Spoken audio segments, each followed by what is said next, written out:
Hey there everybody, it's Nathan Cole with nathancolephoto.com, and in this video I wanted to try to answer one of the most commonly asked questions that I get from not just new photographers but also other photographers that have been in the business for a while, and that's how do I attract clients? How do you get business? We tend to think as photographers of all the technical aspects, f-stops and shutter speeds, ISO, all that type of stuff.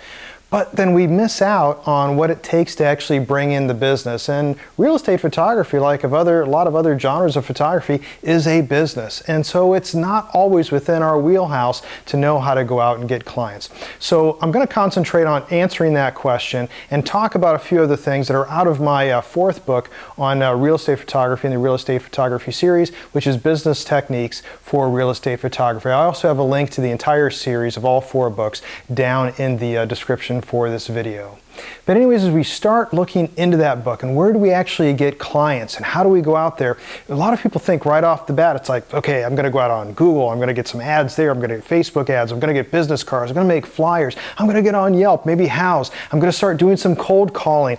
All those things can be great to a certain extent, but a lot of them are highly ineffective. But there's one secret, not to sound like a Tony Robbins inspirational video, but there really is just one secret to really getting good clients. And you have to take that first step of getting good and getting really good. And that's the secret, really, to start getting clients. And there's a reason for that.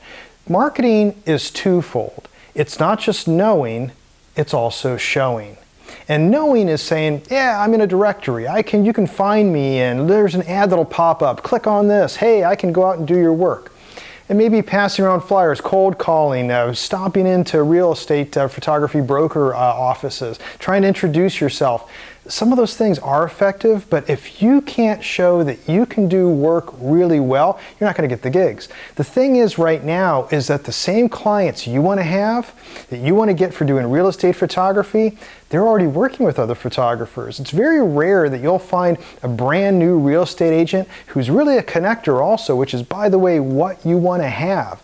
You want to have other real estate agents that are connected to other real estate agents, so that when somebody comes up, takes a look at their listing and goes, who did your pictures? They're going to refer them to you. So new agents might not have worked with a photographer before, but the clients you want to get have. So it's not going out there and eating somebody else's lunch and taking their lunch money and beating them up and saying, hey, this photographer is bad. Not at all. What happens in real estate photography is there's a high level of attrition because people don't realize that real estate photography is hard work. It's not easy stuff. We think about, oh, real estate, we don't have to work with people. Won't this be great? We don't have to do weddings, work with bridezillas, and all the nightmares that you hear about out there, which a lot of them are true for a lot of other genres of photography.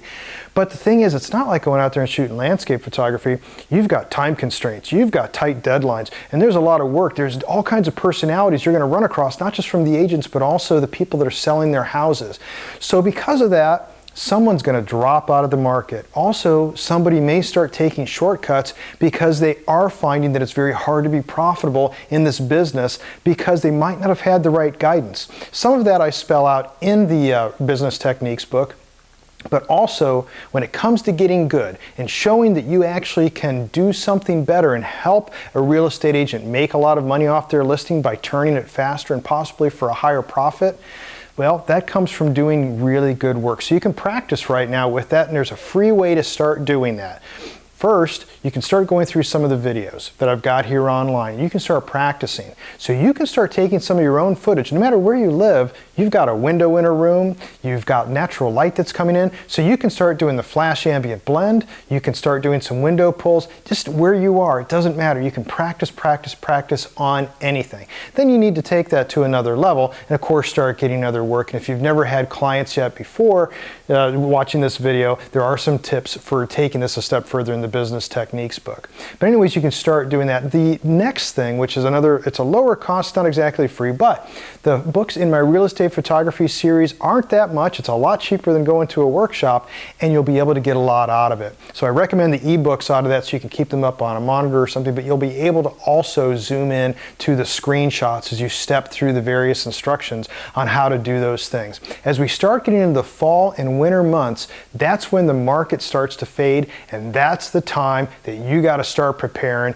for the spring. And that's when the market's going to take off. So you have to be ready. And what's the best way to get ready? I'll say it again. You got to get good. You got to get really good. So now's the time to practice.